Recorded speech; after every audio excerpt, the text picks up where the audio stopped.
This is a family show, isn't it? Welcome to WatchMojo UK, and today we'll be counting down our picks for the top 10 Doctor Who Innuendoes. Before we begin, we publish new content every day, so be sure to subscribe to our channel and ring the bell to get notified about our latest videos. For this list, we'll be going over some of Doctor Who's dirtiest allusions and jokes. Naturally, there may be some spoilers ahead, so tread lightly, sweeties. Number 10, let's not go there. The 11th Doctor and Rory Williams have a rockier start than the Doctor usually has with companions, but it's perfectly understandable why.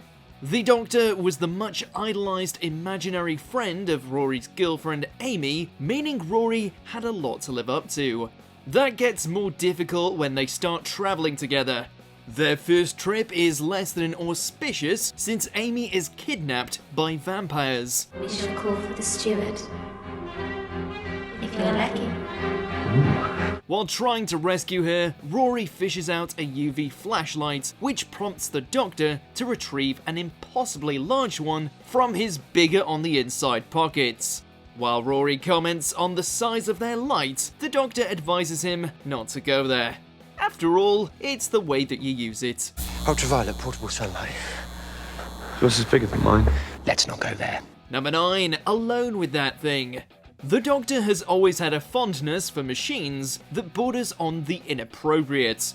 One need only look at their intimate expressions of affection for the TARDIS, which includes fondling and some rather odd nickname. Does he still stroke bits of the TARDIS? Yeah, he does. I'm like, do you two want to be alone? Still, it's the Doctor's fondness for another bit of machinery that makes our list. While investigating an apparent Zygon invasion, the 12th Doctor, Unit, and Clara Oswald come upon a command center in a school. To find out more about the situation, the Doctor caresses a semi-organic and somewhat phallic Zygon console, which leads Clara to ask if he wants to be alone with it. Doctor, do you want to be alone with that thing? Of course, given that it's alive, the computer requires coaxing. Plus, the Doctor has some Zygon nostalgia. Are you enjoying that? I snogged a Zygon once. Old habits. Number 8, Screamer spoilers. One of the most flirtatious characters in Doctor Who history is the enigmatic River Song, who frequently teases the Doctor with her knowledge of his future and their apparently intimate relationship. Oh, shut up. Not a chance. A trip to 1969 America taken by she, the 11th Doctor, as well as Amy and Rory, sees the quartet uncover a vast conspiracy involving aliens who disappear from the memories of people who aren't looking at them. Naturally, River and the Doctor flirt and bicker constantly throughout, but one of her more blatant quips comes when she's told to shout if she encounters trouble when going off on her own. Shout if you get in trouble. Don't worry, I'm quite the screamer. Now there's a spoiler for you. She assures the Doctor that she's quite the screamer, which she also claims is a spoiler for later. Nothing. She's just a friend. Number 7, anything could happen. Actually, it's my fault. I'd sort of employed Rose as my companion. When you say companion, is this a sexual relationship? No. Although there are several suggestive moments that take place in the Tyler household, such as the time a policeman questioned Rose's status as the Doctor's companion, our pick had to go to the first meeting between the 9th Doctor and Jackie Tyler, Rose's mum. I'm in my dressing gown. When Jackie takes note of the Doctor's strange presence and the fact that she's in her dressing gown, the Doctor is in agreement. However, when she claims that anything could happen, the Doctor replies with a quite blunt no. The Doctor is always looking for new places and new experiences, but everyone needs standards. Where anything could happen. No. Number 6, kind of psychic. If there's one character in the Whoniverse who's a walking innuendo, it's the omnisexual Captain Jack Harkness. While drowning his sorrows in a bar, Jack spots the 10th Doctor, who waves goodbye and also gives Jack a helpful note, giving him the name Alonzo, a man who sits down next to him. Jack uses this information to pick up Alonzo, who wonders how Jack knows his name. Alonzo. Going my way? How do you know my name? a psychic. When Jack claims to be kind of psychic, Alonso asks if he can tell what he's thinking, to which Jack suggestively replies, "Oh yeah, we'd probably be thinking that too. What? John Barrowman's a handsome man." Know what I'm thinking right now? Oh yeah. Number 5. Is it wrong? Hold me. Kiss me. Make me. Time Lords and ladies get into all sorts of bizarre situations travelling through time and space, and that includes running into themselves. One such case sees the Doctor's arch-enemy, the Master, meet his arch-enemy, the Mistress.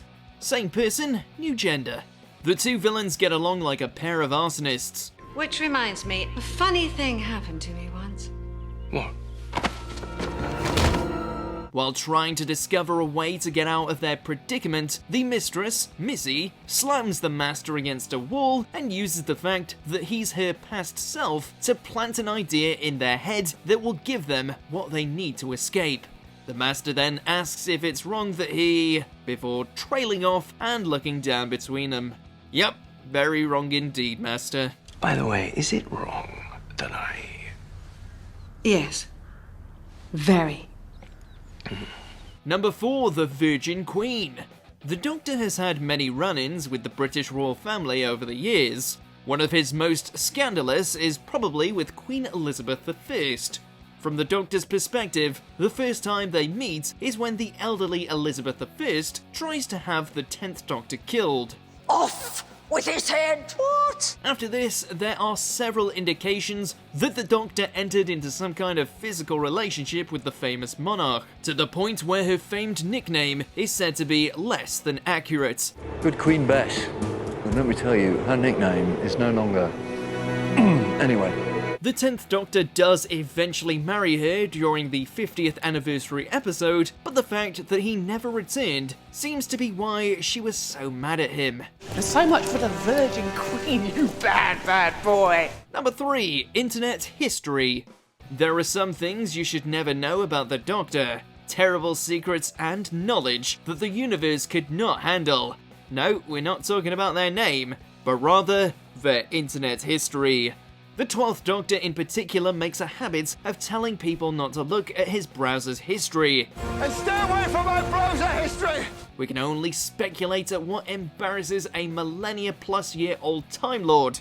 His predecessor, on the other hand, advised Jeff, a guy whose laptop he borrowed, to delete his internet history after apparently discovering pornographic content on it. Oh, and delete your internet history. We can only hope the Doctor didn't become a hypocrite in his later years. What's browser history?